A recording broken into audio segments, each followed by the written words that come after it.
Quando o candidato Jair Bolsonaro escapou do atentado em Belo Horizonte, eu disse duas coisas à minha mulher. Primeiro, que ele estava eleito. Segundo, que ele estava destinado a fazer um grande bem ou um grande mal a este país. Meu nome é Eduardo Simões, esposo e pai, e este é o nosso canal.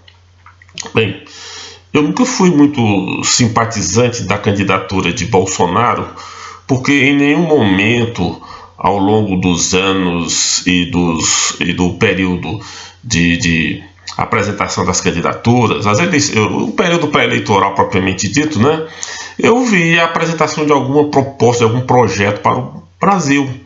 Então, acho que a eleição é o momento de você apresentar propostas. Eu não vi as propostas do Bolsonaro, né? Eu me lembro até que levei certa vez para os meus alunos uns vídeos, umas mitadas, né, do Bolsonaro, apresentadas por canais bolsonaristas, é claro. E era um festival, tinha aquele episódio melancólico com a deputada Maria do Rosário, mostrado como se fosse uma grande coisa, né, uma coisa meritória, né. Havia momentos de estresse profundo, onde ele se mostrava o que ele era, um homem profundamente assim, desarrazoado, um pavio curto, que por qualquer coisa mandava alguém queimar rosca, né? E eu me lembro até que o aluno me perguntou o que é que eu achava de Jair Bolsonaro. Eu disse, eu não sei, eu vejo nesses vídeos e tudo que aparece como propaganda dele, que ele não tem a compostura mínima para ser presidente do Brasil. Inclusive eu temo que um dia, numa reunião internacional com outros dirigentes estrangeiros de alto nível, ele acabe mandando, por exemplo, a rainha da Inglaterra queimar rosca. Mas o que sobrou para o segundo turno foi ele ou o Haddad, então não há dúvidas, seria ele pode ser obsessivo, né? Mas Haddad é completamente esquizofrênico, né? Haddad é capaz de acreditar, de repente o Haddad começava o seu mandato acreditando que ele realmente era Lula, e só Deus sabe onde esse país ia parar, né? Já é um manicômio muito confuso para ficar um doido dessa envergadura na presidência, não era possível. Então voltei em Bolsonaro e fiz o possível, acreditei, torci por ele, espero ainda que ele dê uma revertida nisso tudo, porque o que eu estou observando nesses primeiros nesses primeiros meses de governo, é que o governo se mete em situações desnecessárias, produz crises desnecessárias. Primeiramente, ele não para de alfinetar a imprensa, e em troca a imprensa não para de hostilizá-lo. O pior é que a imprensa não hostiliza apenas o Bolsonaro, hostiliza os seus ministros também.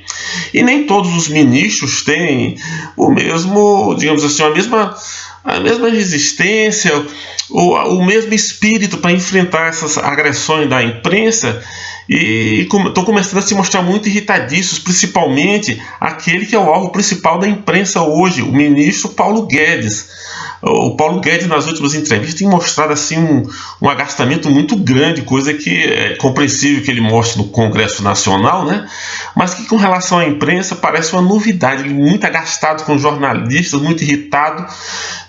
Se esse homem chegar ao nível de irritação que eu digo, bom, daqui a pouco eu vou ter um troço, é melhor sair desse governo, o governo Bolsonaro vai estar em sérios apuros. Paulo Guedes precisa ser cuidado, os ministros precisam ser cuidados, o presidente precisa maneirar nos seus contatos com a imprensa para que não sobe para os seus ministros e ele acabe de alguma forma inviabilizado ou menos viável para levar esse país ao seu mandato a um bom desfecho.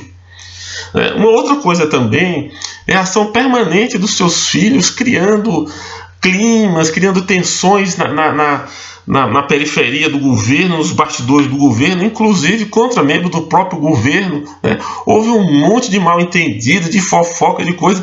Esse governo precisa colocar um paradelo nisso. Esses rapazes precisam entender que o Brasil não é questão familiar. O Brasil é uma questão de Estado. O governo é um governo de Estado, não é a casa da mãe Joana, onde todo mundo manda. Então, ele precisa sossegar seus filhos, e não parou ainda, né? Agora, com relação à reforma da Previdência, né, que sempre colocada como ponto fulcral do sistema, eu me lembro que houve uma campanha tremenda contra os atrasos, as demarches, de alguma forma, aparentemente patrocinadas pelo Rodrigo Maia, que acabou sendo vítima de uma campanha na internet brutal por estar supostamente atrasando os trabalhos ou tentando desfigurar, reduzir o tamanho dessa reforma, né?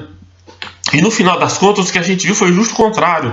O Rodrigo Maia lutando e conseguindo levar adiante a reforma da Previdência, mostrando-se grandemente engajado com o sucesso da reforma mais ampla possível, e o governo esvaziando ou desidratando a sua própria reforma. Por exemplo, o Bolsonaro foi o primeiro que tomou iniciativa no sentido de esvaziar. De que forma? Trouxe de volta a questão da redução da idade mínima para as mulheres se aposentarem. No projeto original, homens e mulheres se aposentariam com a mesma idade, o que já era uma injustiça, porque a mulher está vivendo mais do que o homem, ou vive mais do que o homem. Mas Bolsonaro entrou e conseguiu com que a idade das mulheres fosse reduzida, inferior à dos homens, na aposentadoria. Um outro ponto que o governo também ajudou a esvaziar a reforma foi quando submeteu-se ou recuou diante da ira das corporações, em especial policiais e professores. Isso também foi iniciativa do governo, não foi dos políticos, não foi de Rodrigo Maia. Então o Bolsonaro, que sempre se elegeu apoiado nas corporações, continuou fiel a elas e deu-lhes um benefício na reforma. O problema é que o último presidente que se submeteu à pressão das corporações e grupos organizados foi João Goulart, que acabou como acabou em 1964. Esperamos que esse não seja o retorno desse enredo já falido, né? É absolutamente desnecessário e catastrófico para o país. Uma outra questão também que compromete muito o governo é o que está acontecendo com o ministro Sérgio Moro, né, que sofre um ataque de bandidos internacionais contra a sua honra, contra o seu trabalho. E quer se queira, quer não, o Sérgio Moro é um nome que está fortemente vinculado à Lava Jato, e a Lava Jato é um marco na história jurídica desse país, jurídica, policial. A Lava Jato é um marco fundamental para a história do Brasil. E o que está acontecendo agora? O que está acontecendo agora é que a Lava Jato sofreu um baque tremendo.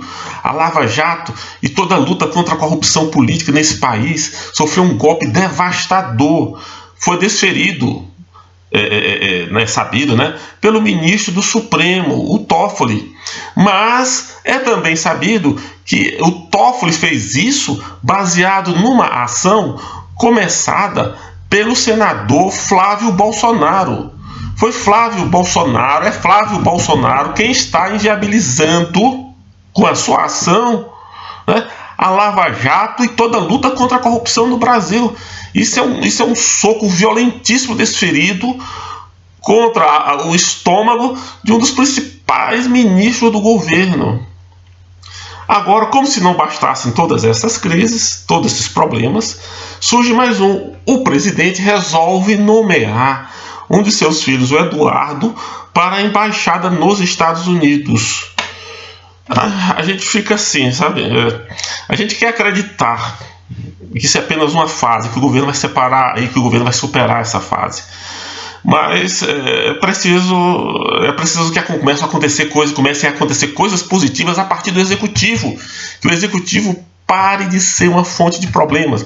Eduardo Bolsonaro não tem estrutura, não tem conhecimento, não tem experiência para ser embaixador nos Estados Unidos.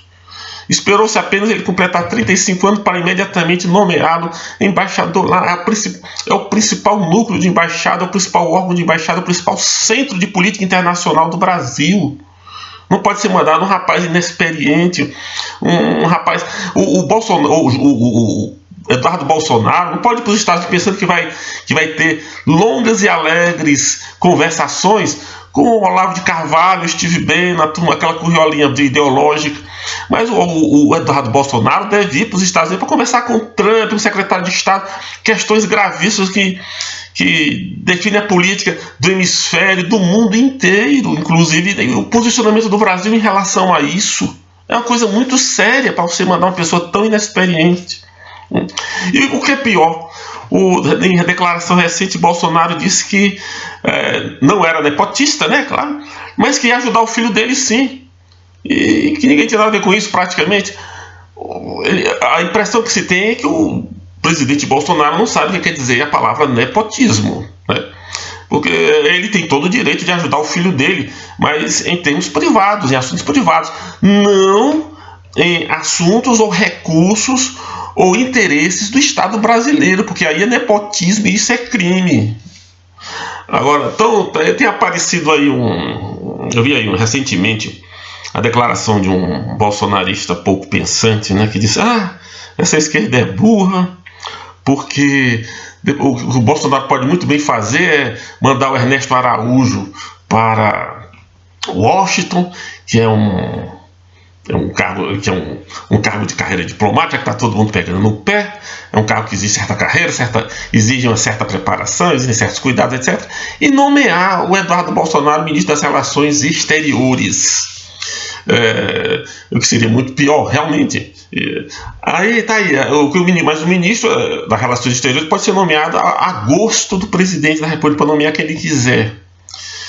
O que ele chama, que essa esquerda é burra, a esquerda é bem entendida, e aqueles que não são de esquerda e não concordam nem um pouco com essa decisão de Bolsonaro. Mas eu acho que muito mais burro ainda seria alguém acreditar que a eutanásia é a melhor solução para os problemas deste mundo. Muito obrigado.